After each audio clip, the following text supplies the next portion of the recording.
have the pleasure to be joined by the WBC Super Welterweight champion, Vergil Ortiz. Vergil, my first question, how have you found in London? I love it. I love the people. You know what? I love the people here the most. They're really classy, really nice. I don't have one bad thing to say about anything here. I love the food. I love the people. The only thing that throws me off is the driving. Really? Because sometimes I feel like we're gonna crash. Because you drive on the left side, Americans drive on the right side. So when we're driving on the left side and there's traffic coming this way, let's say on the curb, I feel like I'm like, oh fuck. It just throws me off. But I just kind of learned, like, I just gotta trust the process. I gotta trust the driver. All right, he knows what he's doing. But don't worry, you can trust London cabbies, Vergil. They're the most trustworthy drivers. I mean, Vergil, it's an absolute pleasure to catch you in London. I mean, we're here. For an absolutely massive fight for yourself, February the 22nd, Israil Madrimov. How are you feeling heading into this one? I feel really good. Camp is going great so far. We've got some good sparrings in. We're here for the week in London doing press and all that stuff. And I'm very happy to be here. We've got some training here as well. Not wasting any time. And I'm very excited for the fight. This is a really good fight. I'm looking forward to it. The fans are looking forward to it, and it's going to be a banger. It's going to be a good one. Definitely as well. For yourself, Vergil, it's back-to-back bangers for yourself. First against Serhiy Bohachuk, an absolutely fantastic fight, if I do say so. And now against arguably one of the, well, if not the number 2, the number 3 fighter. You'll have something to say about that in the division against Israil Madrimov. Yeah, so like I said, I want to fight the best. I'm a very competitive person, so I want to prove myself against the best people. I'm very happy to be in such a deep division like 154 because I feel like becoming a champion and that gives it meaning. You know what I mean? I don't want to be in a division that doesn't have people's eyes on it, like with good fighters, because it doesn't mean anything. You know what I mean? Like, one of my favorite tournaments that I won was the Junior Olympics in 2013. Not because, and it was just a small medallion.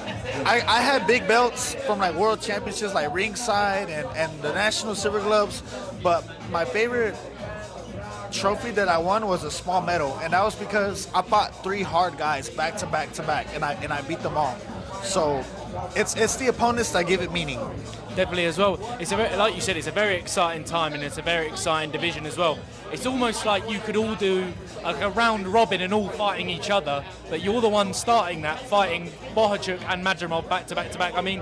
Who else do you like in the division, like watching as a fan per se? As a fan, I like watching Fundora. I think it's interesting. Murtazaliev is one that was under the radar. Yeah.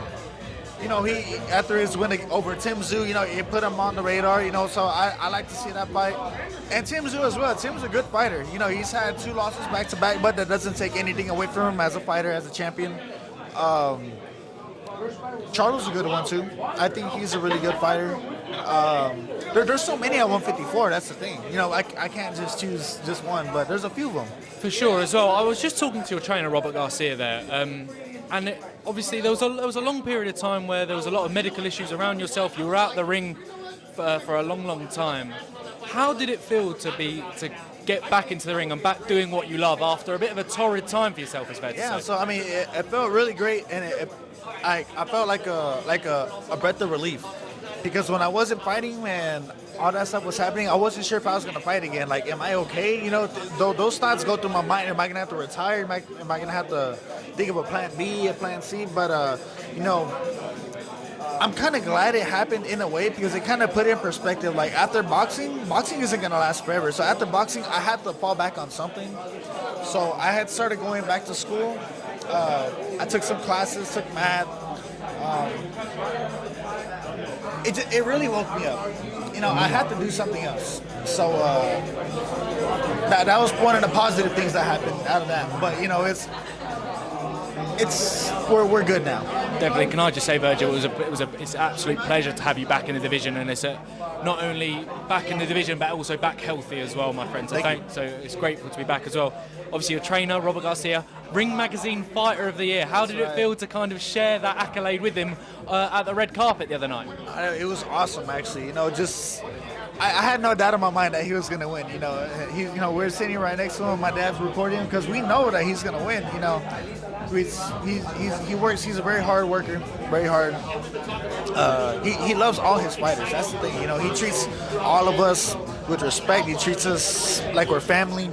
and he deserved it. He was the fighter. He was the trainer that deserved this award. It definitely is, and I want to talk about the team that you train with: Jesse Bang Rodriguez, Rayo Valenzuela, and there's a plethora of more. Yourself. Sorry, I've missed everyone out. What is it like mixing it with people that are the top of the division day in, day out? No, it's really cool. It's just having that amount of talent in the gym. It's very motivating. Makes me want to be better. Makes me want to be the best one. So in that, we're all kind of I don't want to say competing, but we're just kind of feeding off each other's energy and just building each other up. Definitely, we love a bit of healthy competition in between Yeah. gyms as well. Virgil, I know I've kept you for a long time. My final one. We ask everyone who comes on the channel this: when all's said and done, what does boxing mean to you? What boxing means to me, it's boxing is how I pay my bills, how I'm able to support my family. My dad just had a new son and my baby brother, so it's how I'm gonna be able to secure his future.